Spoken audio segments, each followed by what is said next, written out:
റിബലാണോ സഖാവ് എന്ന ചോദ്യങ്ങൾ പലപ്പോഴും മാധ്യമപ്രവർത്തകർ ആ കാലങ്ങളിലൊക്കെ അദ്ദേഹത്തിൻ്റെ അഭിമുഖങ്ങളിൽ ചോദിക്കുമായിരുന്നു.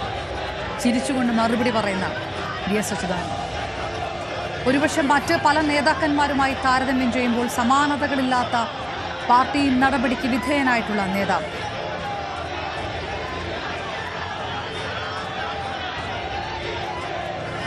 ഇന്ത്യ ചൈന യുദ്ധകാലത്ത് രാജ്യദ്രോഹ കുറ്റം ചുമത്തി ജയിലിലടയ്ക്കപ്പെട്ട നേതാവ് കൂടിയാണ് വി.എസ്. അച്യുതാനന്ദൻ.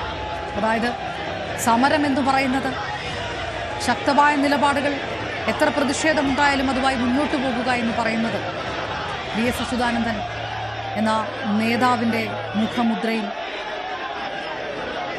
ലേബലുമായി മലയാളി കൂട്ടിച്ചേർത്ത് വായിച്ചിരുന്ന കാലം.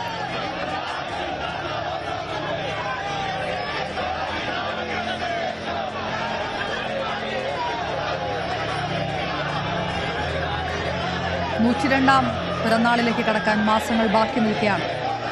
101 വയസ്സിൽ പോരാട്ടങ്ങൾ രാഗി മിനുക്കിയിട്ടുള്ള ആ രാഷ്ട്രീയ ജീവിതത്തിന് തിരശ്ശീല വീണത്. ഇന്ന് ഉച്ചയ്ക്ക് 3:20 അന്ത്യമുണ്ടായത്. കേരളത്തിലെ ഏറ്റവും തലമുതിർന്ന കമ്മ്യൂണിസ്റ്റ് നേതാവായി അന്ത്യയാത്രയിലേക്ക് കടക്കുന്ന വി.എസ്. അച്യുതാനന്ദൻ.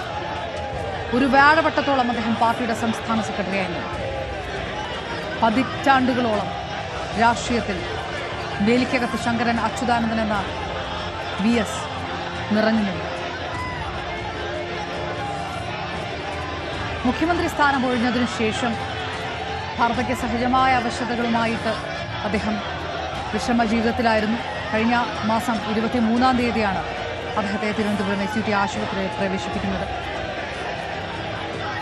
ആരോഗ്യനില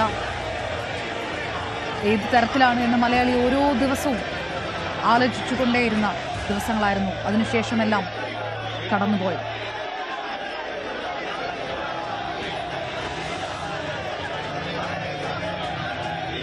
പക്ഷേ ഇനിയൊരു തിരിച്ചുവരവ് ഉണ്ടാകാതെ ഇന്ന് ഉച്ചകഴിഞ്ഞ് 3:20 അദ്ദേഹത്തിന് അന്ത്യം സംഭവിച്ചു. മുഖ്യമന്ത്രി പിണറായി വിജയനും CPM നേതാക്കളും സംസ്ഥാന സെക്രട്ടറി എം ഗോവിന്ദനും എല്ലാം ഉച്ചകഴിഞ്ഞ് SUT ആശുപത്രിയിൽ എത്തിച്ചപ്പോൾ തന്നെ രാഷ്ട്രീയ കേരളം ഒരിക്കലും കേൾക്കാൻ ആഗ്രഹിക്കാത്ത ആ വാർത്ത വരികയാണ് എന്നൊരു സൂചന പുറത്തേക്ക് വന്നു. AKG പഠന ഗവേഷണ കേന്ദ്രത്തിലേക്കാണ് ആശുപത്രിയിൽ നിന്ന് അദ്ദേഹത്തിന് ഭൗതികദേഹം കൊണ്ടുവന്നിരിക്കുന്നത്. നമ്മൾ ഈ കാണുന്നത് പോലെ തന്നെ വലിയ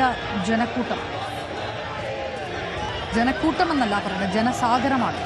ആ ജനസാഗരമാണ് അങ്ങോട്ടേക്ക് ഒഴുകുന്നത്. നാളെ രാവിലെ ദർബാർ ഹാളിൽ പൊതുദർശനമുണ്ട്. 8 മണിയാകുന്ന സമയത്ത് പോലും ആ നിരത്ത് മുഴുവൻ നിറഞ്ഞുകൊണ്ട് വി.എസിന് അന്ത്യാഭിവാദ്യം ചൊല്ലുന്ന ജനം. ഇപ്പോഴും മുഷ്ടി ചുരുട്ടി അദ്ദേഹത്തിന് ഇൻകിലാബ് സിന്ദാബാദ് വിളിക്കുന്ന അണികൾ. ആദ്യം മലമ്പുഴയും പിന്നീട് നാടും ഒരുമിച്ച് വിളിച്ച കണ്ണേ കരളെ വി.എസ്.എ, ഇല്ല വി.എസ്. മരിക്കില്ല, ഇതെല്ലാം വീണ്ടും വീണ്ടും ആവർത്തിച്ച് വിളിക്കുന്നത് നമുക്ക് കേൾക്കാം. നാളെ ഉച്ചയ്ക്ക് ശേഷമാണ് വിലാപയാത്രയായി ആലപ്പുഴയിലെ വീട്ടിലേക്ക് കൊണ്ടുപോകുക. ബുധനാഴ്ച രാവിലെ ജില്ലാ കമ്മിറ്റി ഓഫീസിൽ പൊതുദർശനം. അതിനുശേഷം ആലപ്പുഴ വലിയ ചുടുകാട്ടിലാണ് വി.എസിന് സംസ്കാര ചടങ്ങ് നടക്കുക.